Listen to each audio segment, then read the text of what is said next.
Good afternoon, everyone. Welcome to another Barometer Wednesday webcast. I'm Pamela Hastings, Relationship Manager here at Barometer Capital. And joining me today is David Burrows, Chief Investment Strategist and President at Barometer Capital. We will provide you with a brief market overview. And of course, at the tail end of our conversation, we would be pleased to address your questions and welcome those via the chat, or you can email me at phastings@barometercapital.ca. It's been a whirlwind of a week. Dave, I'll turn the conversation over to you. What do you say, Dave? Happy Wednesday. Happy Wednesday, Pam. And thanks so much for opening up and hosting. Thanks everybody for joining us today. We've got a big group on the line today. A little bit of bumpiness this week through the week in the market, good and bad. And so there's lots of stuff to talk about. We're going to talk about some of the big structural themes that we've been focused on. A lot of things continuing to develop, and we just continue to take it day by day. Right in the process that we focus on. As always, just as a reminder, basically the lens that we look through is one that's aimed at doing something that's very straightforward. We're not trying to have investments in all camps. We are really trying to target the dollars that we maintain in assets that have a tailwind, where there's some kind of structural change taking place. That can lead to a multiple revision or a revaluation to higher levels. So we're trying to find pockets of market leadership, parts of the market where, for whatever reason, something is changing for the better, and slowly investment dollars are finding their way into those camps and away from other assets. So we watch every day for signs of change, new leadership to emerge, old leadership to get weaker. And we also recognize there's some times when nothing works and you have to play some defense.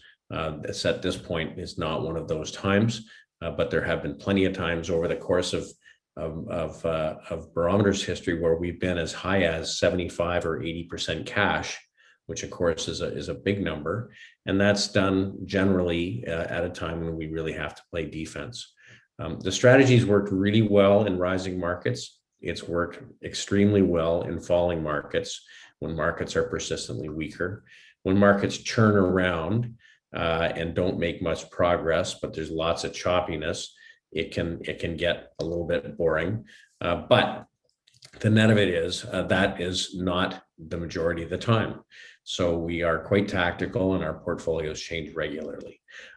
Just by way of backdrop, we've been in a structural bull market in stocks, the equity asset class, since the US stock market broke out in 2013, which was the first new breakout since the bull market of the 80s and 90s. And 1981 was the first breakout since the end of the bull market in 1966 that started in 1951. And so the things that we do in structural bull markets are quite different than what we would do through a structural bear market, where you really have to pick your spots, and you can get 2 and 3 year advances, but followed by 18 to 24 month declines that can wipe away your gains if you don't take them. So we are in the type of market where we want to give positions a little bit more space. We do get sharp pullbacks in a structural bull market. That is a reality. But it's more like sort of 4 steps forward and 1 step back. So the bull market in the Dow, I put this chart up a couple of weeks ago, but I think it's important for people to recognize. Bull market of the 50s and 60s went on for about 50 quarters. The bull market of the 80s and 90s went on for 70 quarters. And so far, we're about 40 quarters in this structural bull market. And that means that it is a bull market that is well established. It is one where there is some clear leadership, but one where there likely is years still in front of us.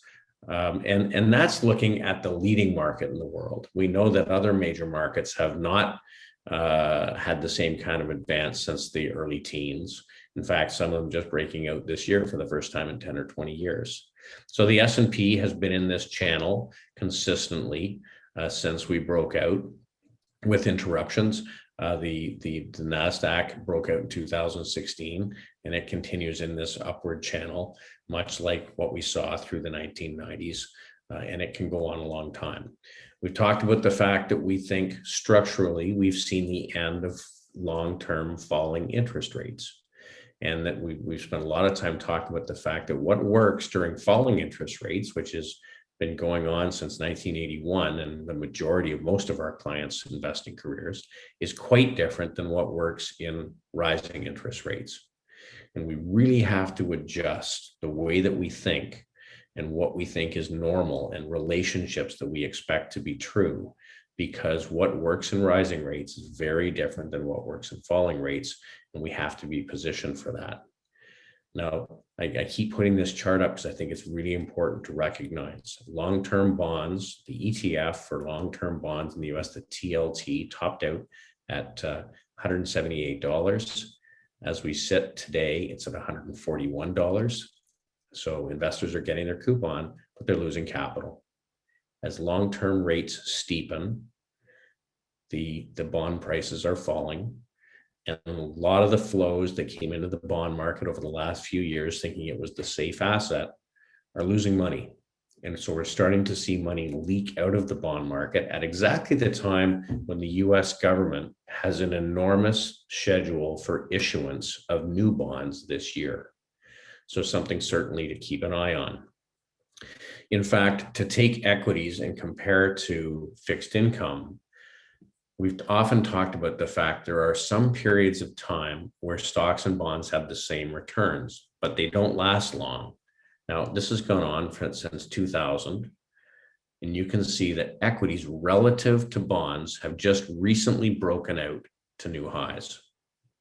Now, to put that in perspective, if we look at a very long-term picture of stock versus bond returns, we know stocks have outperformed roughly 2 to 1.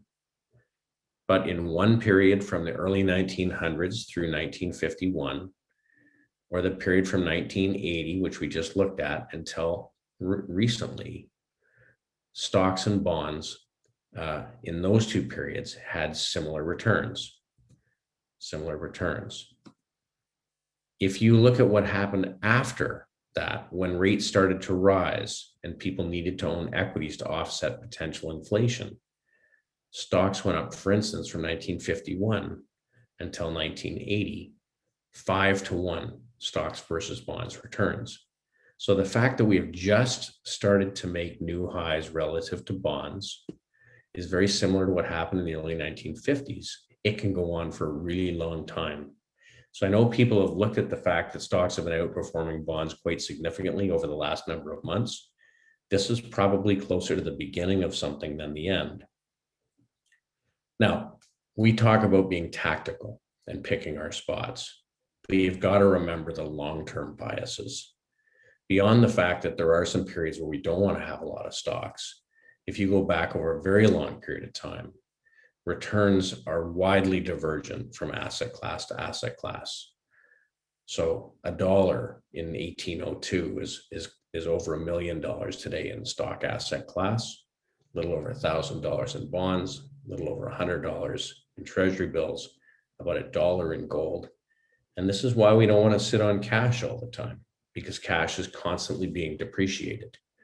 And I think it's important to recognize that last year, over 20% of all the US dollars in existence were printed out of thin air. And so money is moving from cash assets and from fixed income assets that are now underperforming significantly into equities globally, not just in the US, but around the world, and other asset classes that can hold value in a difficult period. So we have seen money move into stocks, but only just started to move into equities.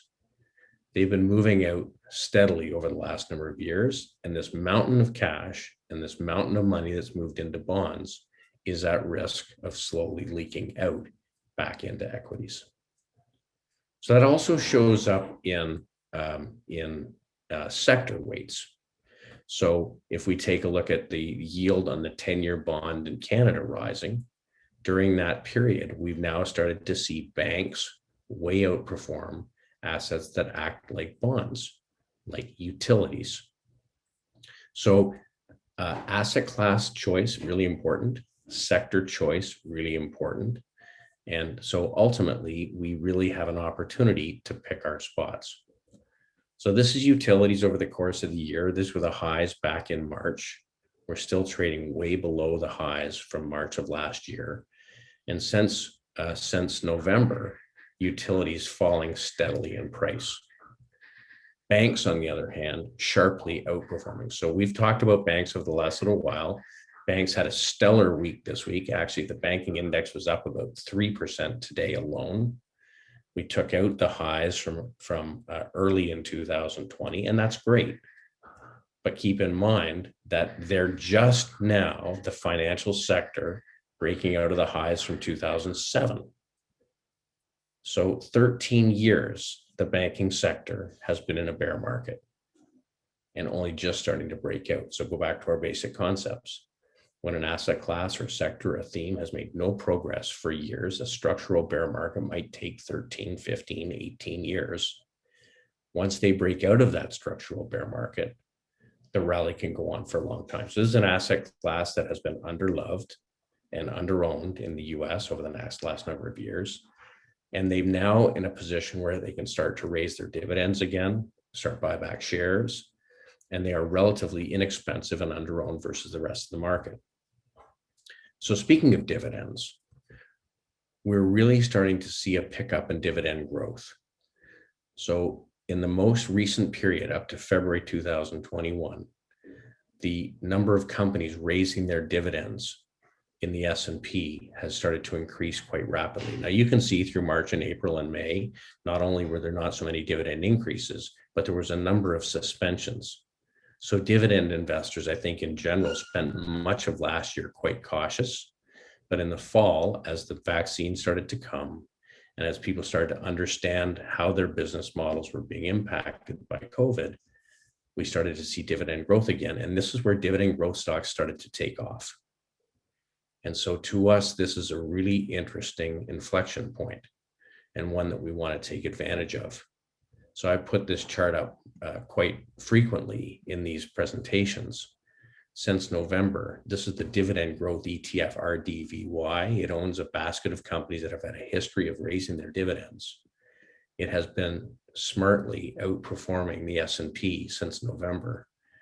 And for a group of securities that are certainly a little bit less volatile than the market overall, to get outperformance in this group is something that's quite interesting.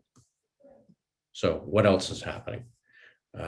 Commodity prices going through a bottoming process. We've been talking about that. We highlighted at the end of the year that commodities broke out of a 10-year bear market. That has continued. We've had 4 very strong months in the broad-based commodity indices.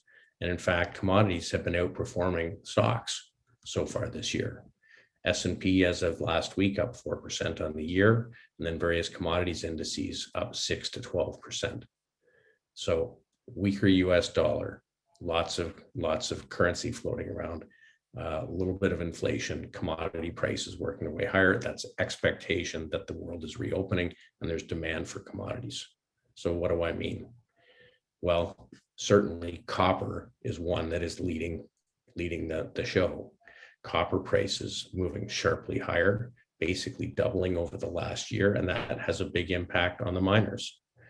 That's physical silver moving out of its bear market in 2019. And we consolidated a little over the last couple of weeks, but in the last couple of days, the silver miners, the copper miners, all lifted, and we're seeing new highs in the XME, which is the ETF that holds base metals miners and precious metals miners, and making relative new highs versus the market. So good leadership coming from certainly miners, but beyond that, there's lots of other groups within the commodity space. This is the agricultural companies. So agricultural commodities have come out of, effectively a 12-year bear market. So again, new structural strength. And this is companies like the fertilizer producers and the heavy equipment companies like John Deere. But this group acting extremely well. And when we go through the various the commodities that are in the agricultural space, virtually everything is having a very significant lift as the world looks to reopen. So wood products, timber and forestry having a really good run. And finally, energy. Since November, finally, energy started to participate. These are the producers and developers in the US, and that's great. They've had a very strong return, but they are yet to break out of the bear market that they've been in since 2014. So we've slowly, when this takes place, slowly increase our weight. We have been increasing our weight in energy. We certainly have a good weight in the copper stocks. We certainly have a good weight in commodities as a whole. But this is a group that's under-owned and one that holds its value through a weakening dollar. Now, we know that there's been lots of stimulus, both monetary and fiscal. There are people who get concerned and say, well, the market's doing really well. The economy seems to be perking up. Are they going to raise rates soon? I want to keep this chart in front of people. They have made it clear at the Fed that they are going to keep their pedal down on stimulus until we get back to previous employment levels. And you can see that through the financial crisis, it took 6 years for the economy to get back to the point where it had the same number of jobs. Okay, a few other things just to talk about. The US dollar continues to weaken. It's had several little rallies over the last year. Each one has failed, and this one apparently is failing also. Looking at it another way, if we look at the euro has been in a 13-year downtrend, as reversed versus US dollar. So money is moving from safe haven assets into more risk-based assets. Money is spreading out around the world to be put to work. And we see that in many of the emerging markets and developed markets, which we've been talking about. This is the Taiwan market, again, coming out of a 20-year bear market last July, and week by week working its way higher. So as we've talked about, we've been steadily expanding our global exposure to companies in Japan, companies in Taiwan. Taiwan is basically semiconductors. Japan, some of the automakers, things getting better. In the US market, developments over the last couple of weeks. Industrials, after resting and consolidating after their lift last year, started breaking out today, had a very strong day. Certainly, it's good to see that the industrials tend to do well when the US dollar is weakening. Over the course of the week, we had pullbacks in consumer discretionary stocks. We had pullbacks in technology, two groups that have been favored groups in the market, but just pulling back into support, and then today rallying off them. So when we look at flows and where the money is going, one of the things we know is that after many years of underperforming, money is starting to flow back into smaller and mid-sized companies.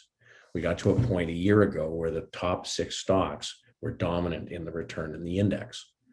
So we want to watch this, because what we're seeing is very sharp outperformance by small and mid-sized companies. This is relative price strength versus the market.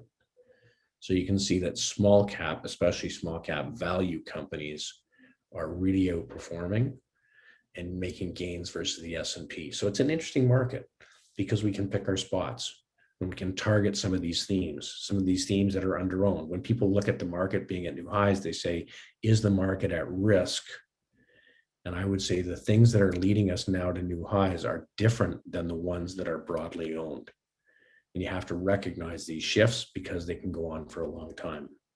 We talked a little bit about Bitcoin over the last few weeks. This week, we did have a little bit of a pullback over the course of the last few days. That is something that is perfectly normal. If we look at in the theme of the long-term picture back to 2012, we've given up a little bit of last month's move, not too much to be concerned about there. So at the end of the day, we use our process to pick our positions, to identify our exposures. We use our bottom-up work to try and find companies that are good getting better, where we can see that in the price, they're outperforming the market, where their fundamental characteristics are accelerating. And then we pick from that list the companies that fit within the themes that are showing leadership in the market, like areas of the commodities, like the industrials, like some of the banks, like some of the consumer discretionary companies. And certainly breadth is what drives us. We want to see neighborhoods within the market that are seeing an expanding number of securities participating in a rally. And all of our leadership groups continue to do this, and I think are in relatively early stage. there are groups within the market that have been seeing deterioration, and we have reduced exposure to those groups steadily. And those would include things like consumer staples, utilities, phone companies, real estate investment trusts. Generally, those are all things that have acted a lot like the bond market. And then recently, some of the very large size technology companies that have become very expensive because they were the only companies in the market that were showing growth. With the economy starting to come back and people looking at the other side of the vaccine, they're starting to buy companies that are more economically sensitive, that are likely to have a big ramp up in earnings. So even companies like Apple, which are great companies, we've been reducing because we want to own companies that really benefit in a resurgence in the economy. So what have we seen from our work? Over the course of the last week, we did see a little bit of weakness in US spread. Largely, it came from large cap tech and large cap consumer discretionary companies. Percent of stocks trading over the 50-day moving average moved a little lower, but the rest of our indicators continue to improve. Are we concerned? Well, the S&P continues to be in its channel. So the overall S&P 500 index continues to do well. Remember, though, that the S&P is dominated by the top 7 or 8 or 10 companies as a percent of the index. What I think is interesting is that the equally weighted S&P, where you take all 500 companies, weight them the same, is actually been making new highs every day, and in fact today surged. So what does that mean? It means the average company is outperforming the biggest, most broadly owned companies. And that's really healthy, because when we look at periods where markets have gone through topping, it tends to be that the market concentrates down to a smaller and smaller list of stocks that are leading the market. When the list of stocks leading the market is broadening, that's a really healthy thing. Now, we know it's not just happening in the US, it's happening in markets around the world. That's even more healthy. More and more equity markets performing well, more and more stocks within those equity markets performing well. Other reasons not to be concerned. The degree to which stocks behave the same has been falling steadily. In a healthy market, the market sorts the good from the bad, not everything moving together. It means that the market is acting like the sorting hat. And as long as correlations continue to fall, it is generally not something to be concerned about. That's a healthy thing. It's also healthy at the sector level. Returns year to date, consumer staples, utilities, healthcare, all weak. On the other end, energy, financials, consumer, so on, strong.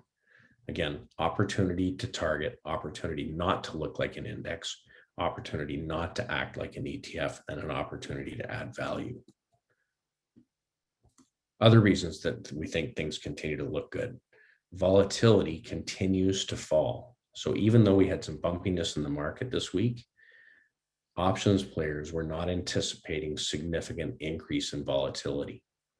As long as volatility is slowly working its way lower, it means that markets continue to normalize. And even though volatility has been falling, it is still elevated above where it was through 2016, 17, 18, and 19. We know the very best returns in markets come actually when volatility drops below 20, and we're close, but we're still elevated. So falling volatility, but still elevated, means still opportunity for volatility to continue to fall and markets to continue to perform.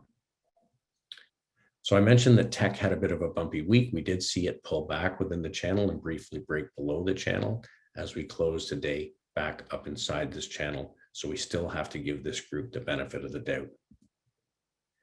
So other developments over the course of the week. Of course, we've been in the earnings period, going through year-end earnings. We now have 449 companies out of 500 that have announced their earnings for the quarter.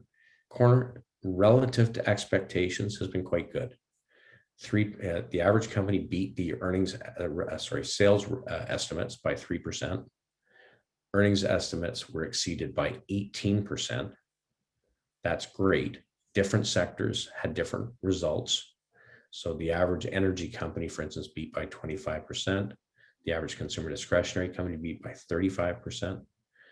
The average financial beat by 34%. Those are significant outperformances. And we watch that, but we also watch the market reaction. And we know that a lot of companies reported their earnings and didn't bounce in price, but actually pulled back a bit. It turns out that the groups that pulled back after reporting earnings were the most broadly based sectors. And when we look at our situation, out of 67 companies we own in the US, as opposed to beating the estimate by 18% for the S&P, our companies beat by 25.5%. Revenues beat by almost 5%. And actually the reaction was a bounce in the market. So companies in groups that were under-owned were able to exceed expectation and get a positive market reaction. So last few points. Sector exposures, as far as the week goes, have continued to move. We moved our financials weight up over the course of the week. That's been something we've been doing over the last few weeks. Now 21% of our portfolios. That's about 2 times market weight. We've continued to move up our energy weight, which was only 1%, it's now 6%. So you can see that we continue to move in that area of leadership. We pulled back our technology weight just a snip. We're about 6% less than market weight. So in the end, things continue to improve. Mutual fund flows, while they have been weak, are starting to reverse. We've talked about that. And if things start to weaken further for some reason, we're very happy to get defensive. But at this point, all of our work continues to point to higher levels. So with that, that's sort of the overview over the course of the week. Happy to take any questions that you might have. Pam, Thanks, is there any questions on the line?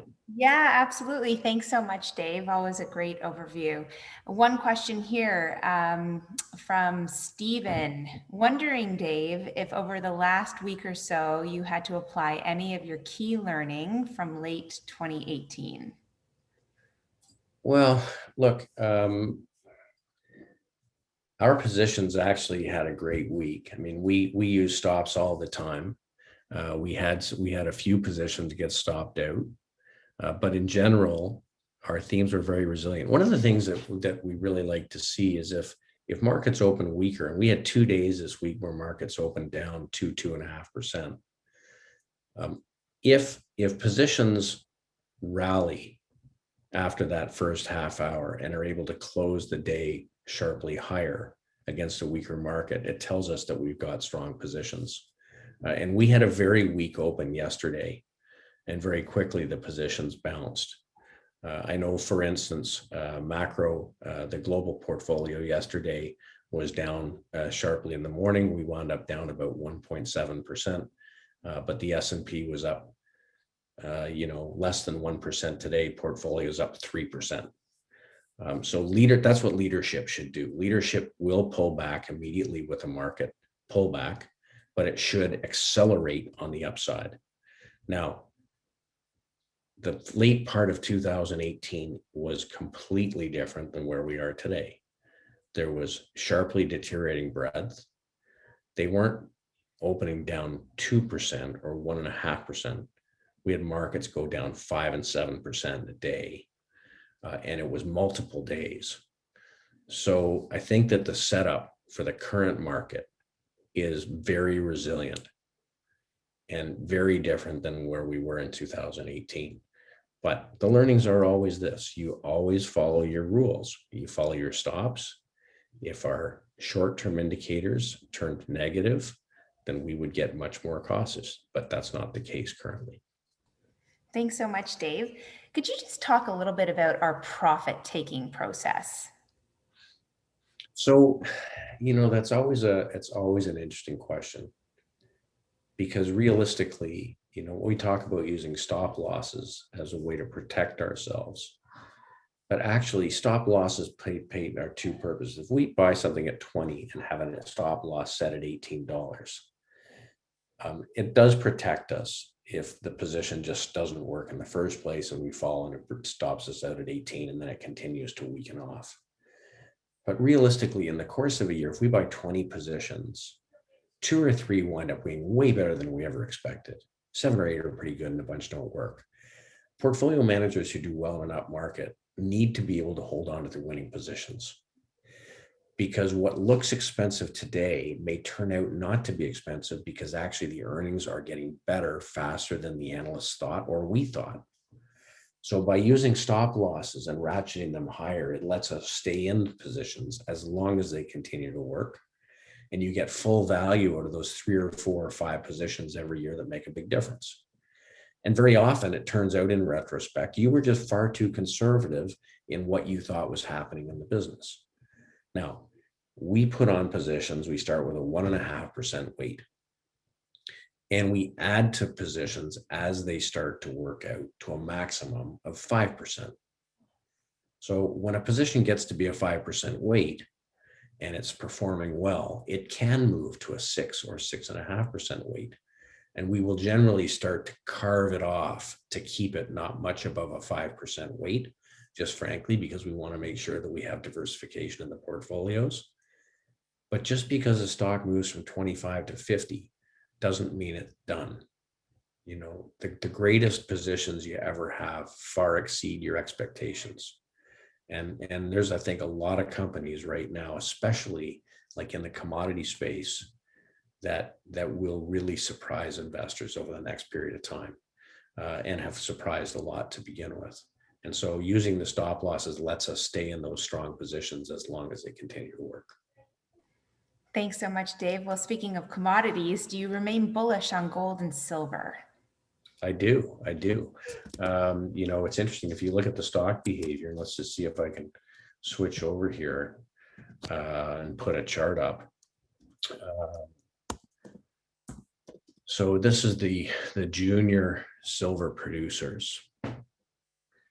And you can see that we had a short-term high in August and have consolidated since then, and recently just made this big turn. Now, there was an anomaly about 10 days ago when some of the folks on Reddit decided they wanted to try and squeeze the silver stocks. Well, let's just take that day out and ignore it. This is a very bullish technical pattern. And even though silver prices have only moved up a little bit in the last couple of days, the stocks have really taken off. So the silver index was up about 4% today, was up about 6% 2 days ago. So it looks like this consolidation may be close to done. If we take the lens back further, you can see that there's an old high back here in 2016, which we came close to recently. So this is, after a sharp move higher, a very normal consolidation to have taken place. And if we take a look at the very long-term picture, you know, the market has clearly made a turn. And these are monthly bars. We are working our way higher at this point and about to take out these old highs. So I think that if you look at it as we've gone along over the last number of months, commodities one by one have joined the rally. And when they do get going, the companies that produce them can have very, very big returns. We talked about, you know, Rio Tinto. This is the last month in Rio Tinto. The stocks moved from 78 to 91 post-close today. But that's after, you know, close to 10 years of consolidation. Now, the last time we broke out of a consolidation like that in Rio Tinto, see if we can put that up on the screen. What looked like a big move coming out of it was the beginning of something very big. And Rio Tinto in the last rally rallied from 22 to ultimately peak out at about $150. So these companies, once a rally gets in place, you know, can do very well for a long time. And so the idea that something's moved from 70 to 90, maybe you want to take profits, just doesn't make sense. Thanks so much, Dave. Favorite Canadian bank? You know, we actually own virtually all of the banks in Canada right now, because they do all benefit from the steepening of the yield curve. But just to go back to sort of the near term, we can put them up one by one to see if I can make this work. There we go. So starting with TD. TD's got great U.S. exposure, good financial services, good private client business. Royal Bank probably with the best private client business. Again, just recently breaking out. If you take a look at Commerce, so you can see these moves. All of these banks have had nice moves recently. National Bank, very sharp move higher today. This is what people are going to want. They're going to want a dividend, but one that is likely to grow.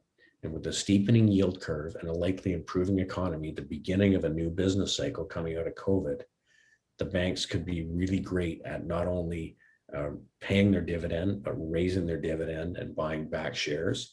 And that's the same in Canada as it is in the US. We've got a great position in Morgan Stanley in the US, JP Morgan. I prefer the US banks over the Canadian banks, but they are all attractive.